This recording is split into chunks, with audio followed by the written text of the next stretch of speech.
હમણાં સુધીના લેક્ચર્સમાં આપણે ઘન અવસ્થાની અંદર જોયું કે ઘન પદાર્થ અને તે પણ સ્ફટિકમય પદાર્થ હોય તો એમાં કેટલી ચોકસાઈ હોય. આ ચોકસાઈ આપણે અલગ અલગ રીતે ચકાસી અથવા જોઈ. પહેલું તો ઘન પદાર્થ સ્ફટિકમય છે કે અસ્ફટિકમય છે, ઘટક કણો વચ્ચે કયા પ્રકારના બંધ બન્યા છે, સહસંયોજક બંધ છે, આયનીય બંધ છે, ધાત્વીય બંધ છે, કયા પ્રકારનો બંધ છે એનો અભ્યાસ કરીને પણ ઘન પદાર્થને સમજવાનો પ્રયત્ન કર્યો. આ ઘન પદાર્થ કયા પ્રકારના એકમ કોષ બંધારણ ધરાવે છે તેનો પણ અભ્યાસ કરવો પડે. એકમ કોષમાં પરમાણુ કે આયનની સંખ્યા કેટલી હોય એનો પણ અભ્યાસ કરવો પડે. ખાલી અવકાશ એટલે કે આંતરાલય છિદ્ર જે છે એ આંતરાલય છિદ્ર કેવું છે, સમચતુષ્ફલકીય, અષ્ટફલકીય વગેરે, તો તેનો અભ્યાસ કરવો પડે.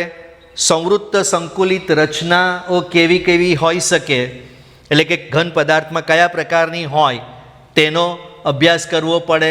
અને છેલ્લે એની સંકુલન ક્ષમતા એટલે કે પેકિંગ એફિશિયન્સી, આ બધું જ્યારે આપણે ભણીએ ત્યારે એમ લાગે કે આ ઘન સ્ફટિકમય પદાર્થ છે એ એકદમ ચોક્કસ છે, કશે કોઈ ખામી નથી. પણ હકીકતમાં એમ કહે ને કે ચંદ્રમાં પણ ડાઘ છે, તેમ આ ખૂબ ચોક્કસ જણાતો સ્ફટિકમય પદાર્થ એની અંદર પણ કેટલીક ખામીઓ હોય છે. અને હવે આપણે આજના લેક્ચરમાં આ ખામી વિશે જોવાના છીએ, જેને સ્ફટિક ક્ષતિ, ક્ષતિ એટલે ખામી. અને એ ક્ષતિમાં બે પ્રકારની ક્ષતિ હોઈ શકે, બિંદુ ક્ષતિ અને રેખા ક્ષતિ. બિંદુ ક્ષતિ અને રેખા ક્ષતિ કઈ રીતે? તો આપણે વિચારીએ કે કોઈક પદાર્થ છે અને એ ઋણ આયન અને ધન આયનથી બનેલો છે, અને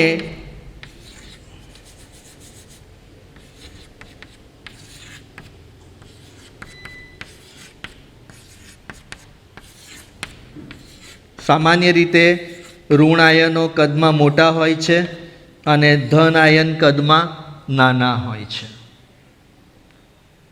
તો આવા કોઈ સ્ફટિકની અંદર જો કોઈ એક પોઈન્ટ ઉપર, કોઈ એક સ્થાને કે આવા કેટલાક સ્થાને જે આયન હોવો જોઈએ તે ન હોય, અથવા ત્યાં કંઈક વિસંગતતા દેખાય તો એ બિંદુ ક્ષતિ કહેવાય.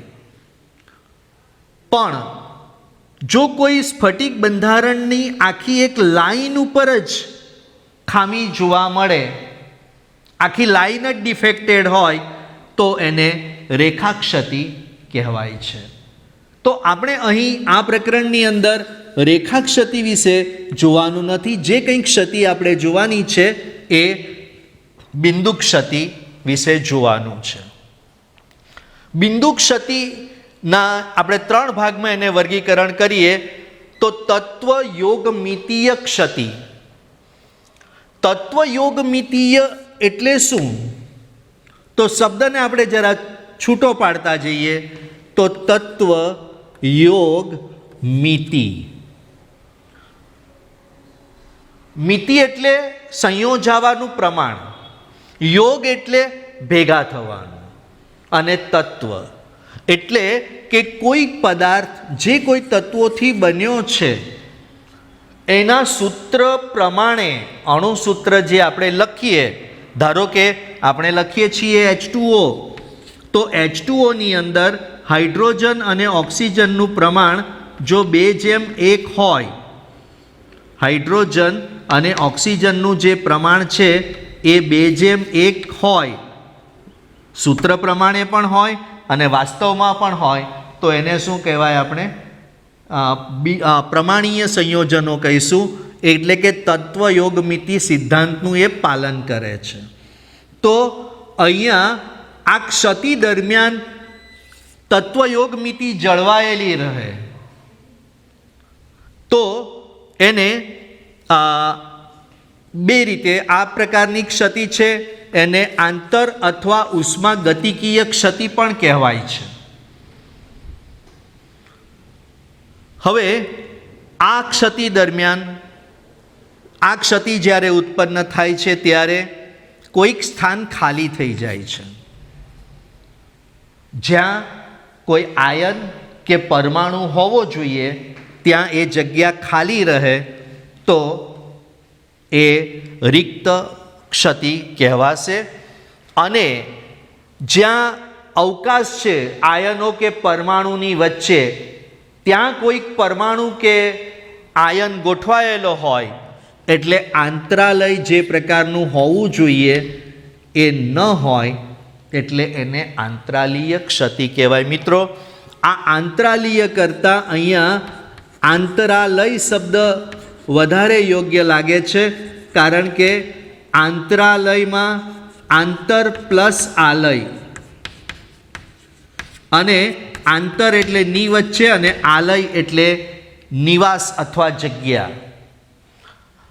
પણ પુસ્તકમાં આંતરાલીય શબ્દ છે એટલે આપણે એને કન્સિડર કરીને વાત કરીશું.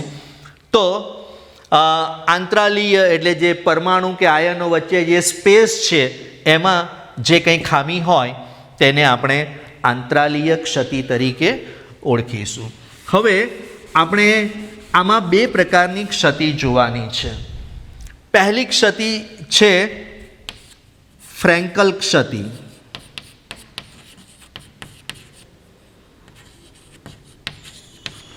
ફ્રેન્કલ ક્ષતિ કેવી રીતે ઉત્પન્ન થાય તો આની અંદર જે ઋણ આયનો હોય એ ઋણ આયનો કદમાં મોટા હોય છે અને ધન આયનો ઋણ આયનના પ્રમાણમાં ઘણા નાના હોય છે. એટલે અહીંયા આપણે આ પ્રકારે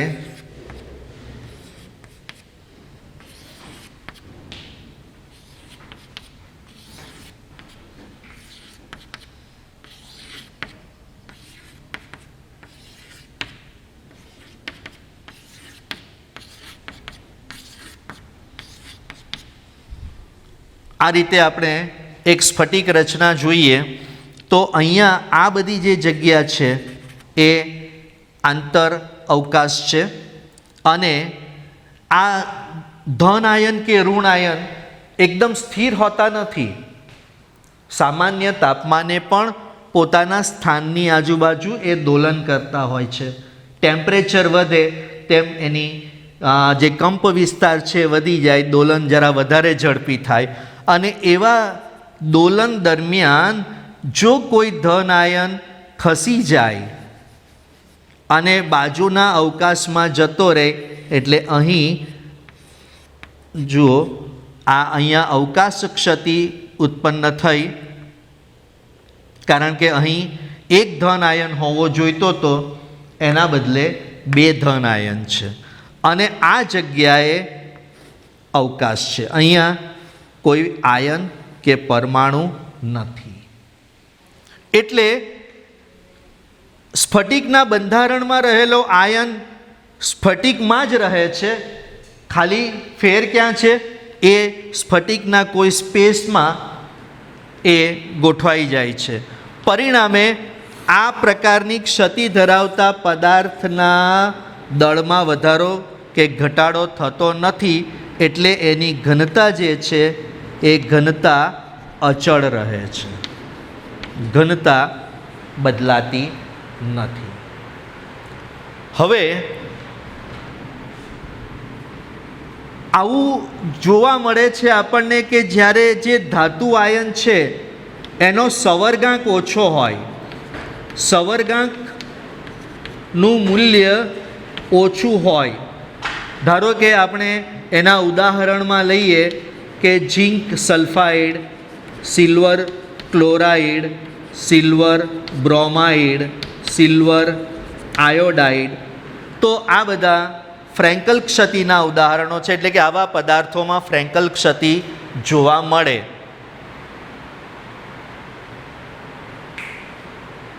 ફ્રેન્કલ ક્ષતિ જોવા મળે એટલે થાય શું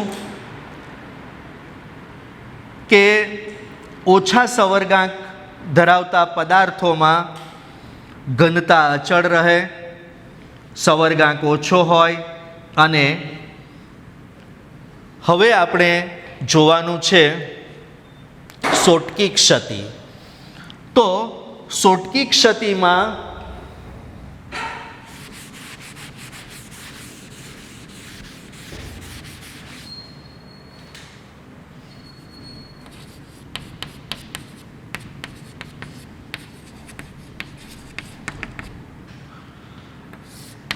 સોટકી ક્ષતિમાં એટલે આ ક્ષતિ એવા પદાર્થમાં ઉત્પન્ન થાય કે જેમાં ધન આયન અને ઋણ આયન વચ્ચે કદ તફાવત ઓછો હોય.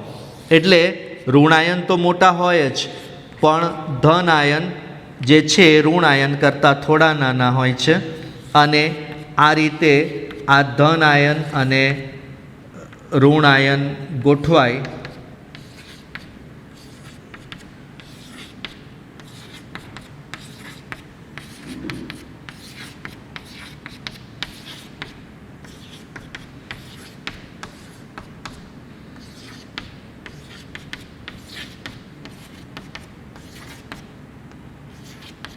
હવે આ આયનોના આંદોલન દરમિયાન ધારો કે કોઈ એક ધન આયન છે એ ખસીને અહીંયા આવે તો અહીંયા પૂરતી જગ્યા નથી આ ધન આયનને ગોઠવવા માટે.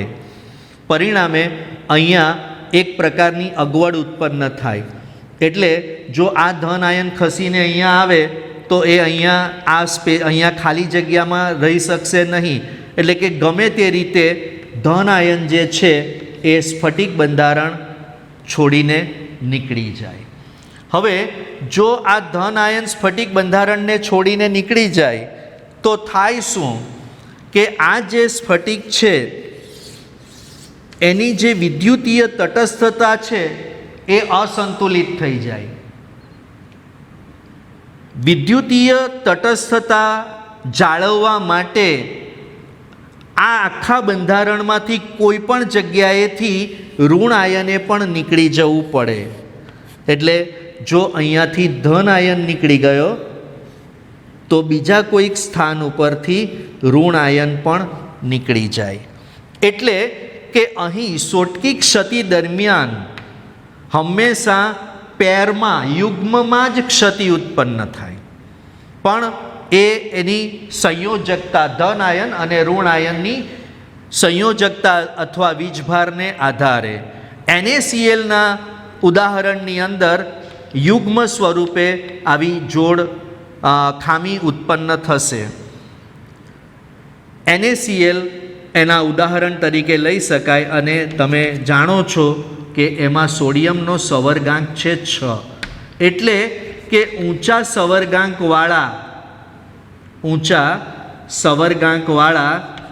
પદાર્થો, આયનીય પદાર્થો આ પ્રકારની ક્ષતિ ધરાવે, એટલે કે સોટકી ક્ષતિ. સોટકી ક્ષતિ ધરાવતા બીજા પદાર્થો પણ છે. KCl છે, AgBr છે.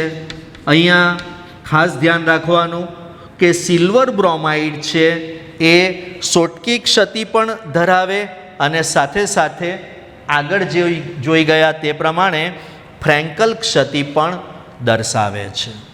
તો આ થયું આપણે સોટકી અને ફ્રેન્કલ ક્ષતિ વિશે. હવે તમે આના ઉપરથી સોટકી ક્ષતિ અને ફ્રેન્કલ ક્ષતિ એનો તફાવત પણ જાતે તૈયાર કરી શકો અને એના લગભગ 5 મુદ્દા તો આરામથી તમને લખી શકો, તૈયાર કરી શકો અને સમજી શકો એ રીતે હોય છે, એટલે મળી જશે તમને. હવે આપણે જોવાનું છે કે અશુદ્ધિ ક્ષતિ. અશુદ્ધિ એટલે શું? તો રસાયણ વિજ્ઞાનની ભાષામાં એમ કહેવાય કે જે પદાર્થ હોય એ જ પદાર્થ સંપૂર્ણ 100% એ જ હોવો જોઈએ. જો અંદર કોઈ બીજો પદાર્થ હોય તો એ શું કહેવાશે? અશુદ્ધિ. તો અહીંયા આપણે સોડિયમ ક્લોરાઇડના ઉદાહરણથી જ જોઈએ કે આ રીતે સોડિયમ આયન અને ક્લોરાઇડ આયન ગોઠવાયેલા હોય. અહીંયા માત્ર પ્લસ લખું છું એને તમે સોડિયમ આયન તરીકે, અને માઇનસ લખું છું એને ક્લોરાઇડ આયન તરીકે સમજશો. હવે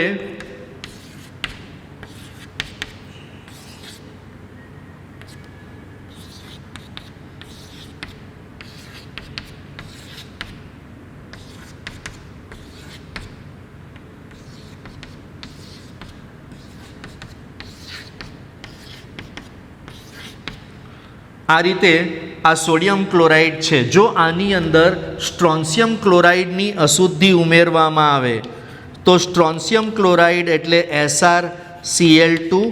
તો SrCl2 શું કરે? કયા આયનો ધરાવે છે?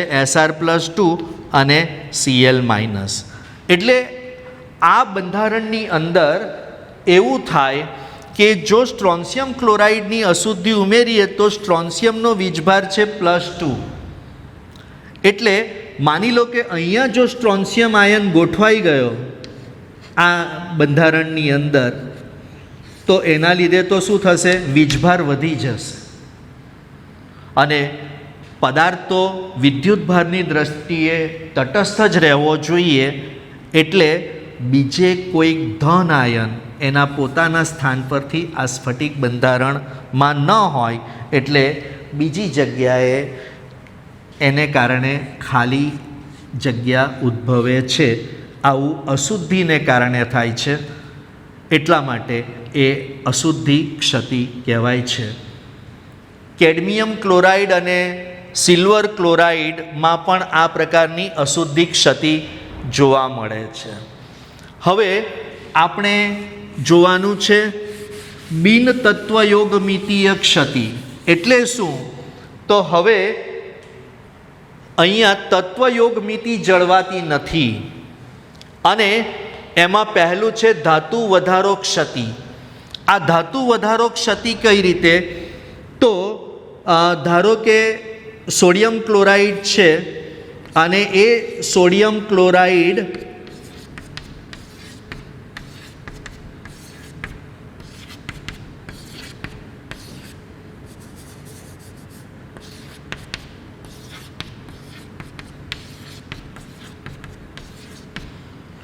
આ સોડિયમ ક્લોરાઇડ છે. હવે જો આપણે એને ગરમ કરીએ સોડિયમની બાષ્પમાં, સોડિયમ ધાતુ એનું ગલનબિંદુ ઉત્કલન બિંદુ ખૂબ નીચું છે, એટલે તમે એને ગરમ કરો તો સોડિયમની બાષ્પ બનશે અને એ આ સોડિયમ ક્લોરાઇડના સ્ફટિક ઉપર જોડાશે. હવે એ સોડિયમ ક્લોરાઇડના સ્ફટિક ઉપર જોડાય ત્યારે એનું આયનીકરણ થઈ જાય, એટલે કે સોડિયમ આયન બની જાય અને ઇલેક્ટ્રોન છૂટો પડે. હવે સોડિયમ આયન તો આ સ્ફટિક પર જોડાઈ ગયો, પણ ઇલેક્ટ્રોનનું શું? તો ઇલેક્ટ્રોન આ સ્ફટિક બંધારણમાં કોઈ પણ જગ્યાએ જે ઋણ આયનનું સ્થાન છે એટલે કે ધન આયનની વચ્ચે એ ઇલેક્ટ્રોન ગોઠવાઈ જશે. આ રીતે આ ઇલેક્ટ્રોન ગોઠવાશે ખાલી જગ્યામાં. આપણે અહીંયા જે ઋણ આયન હતો એ ખસી શકે, અને તો અહીંયા જે કેન્દ્ર બન્યું, આ જે જગ્યા બનીને એને F કેન્દ્ર કહેવાય છે. F કેન્દ્ર આ જર્મન ભાષાનો શબ્દ પરથી સંજ્ઞા લેવામાં આવી છે. F ફર્બેનઝેન્ટર શબ્દ પરથી છે. અને એના પરિણામ સ્વરૂપ એવું બને કે જે સામાન્ય મીઠું આપણે જોઈએ છીએ એ સફેદ રંગનું છે, પણ આ જે મીઠું છે એ પીળા રંગનું હોય છે. એ જ રીતે જો લિથિયમ ક્લોરાઇડ ને જો લિથિયમની બાષ્પમાં ગરમ કરવામાં આવે તો એ ગુલાબી રંગ ધારણ કરે છે અને પોટેશિયમ ક્લોરાઇડ જો પોટેશિયમની બાષ્પમાં ગરમ કરવામાં આવે તો એ જાંબલી રંગ દર્શાવે છે. હવે જોવાનું છે આપણે ધાતુ વધારો ઉણપ અને એ આંતરાલીય સ્થાન ઉપર ધન આયનના કારણે. તો આની અંદર શું થાય છે કે એના ઉદાહરણથી જ આપણે એને સમજવાનો પ્રયત્ન કરીએ તો ઝીંક ઓક્સાઇડ આ સામાન્ય તાપમાને સફેદ અને ઘન પદાર્થ છે. હવે આને જો ગરમી આપીએ તો આનું વિઘટન થશે અને વિઘટન થઈને ઝીંક આયન બનશે. આમાં જે ઓક્સાઇડ આયન હતો એ ઓક્સિજનમાં રૂપાંતર પામી ગયો અને એના જે ઓક્સાઇડ આયનના ઇલેક્ટ્રોન હતા તે અલગ થઈ ગયા. એટલે ઓક્સિજન તો વાયુરૂપ બનીને સ્ફટિક બંધારણ છોડી દે. પરિણામે અહીં ઓક્સાઇડ જુઓ, પેલા ધાતુ વધારો ક્ષતિ એમાં ધન આયન વધતા હતા, એમાં વધારાનો ધાતુ પરમાણુ આવીને આયનમાં કન્વર્ટ થતો હતો. જ્યારે અહીંયા શું થાય છે, ઋણ આયન માટેનો જવાબદાર અહીંયાથી નીકળી જાય છે, પરિણામે ધન આયન વધે છે. નવા Zn+2 ઉમેરાતા નથી, પણ ઓક્સાઇડ આયન ઓક્સિજનમાં કન્વર્ટ થઈને ઓછા થઈ જાય છે એટલે Zn+2 વધારે દેખાય છે અને એના કારણે આ પદાર્થ પીળો રંગ ધારણ કરે છે. અને છેલ્લું છે ધાતુ ઉણપ ક્ષતિ.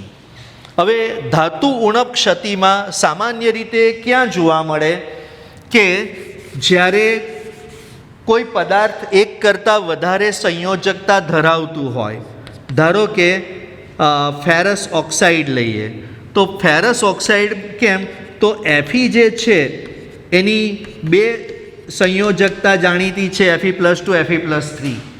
હવે FeO જો લઈએ તો એમાં Fe+2 અને O-2 બંનેનું 1:1 પ્રમાણ હોવું જોઈએ, પણ આ Fe+2 કેટલાક પ્રમાણમાં Fe+3માં ઓક્સિડેશન પામે, પરિણામે આ જે ફેરસ ઓક્સાઇડ જે છે એનું જ્યારે સાચું સૂત્ર મેળવવામાં આવે તો એ નિયરલી Fe.96 O જોવા મળે છે.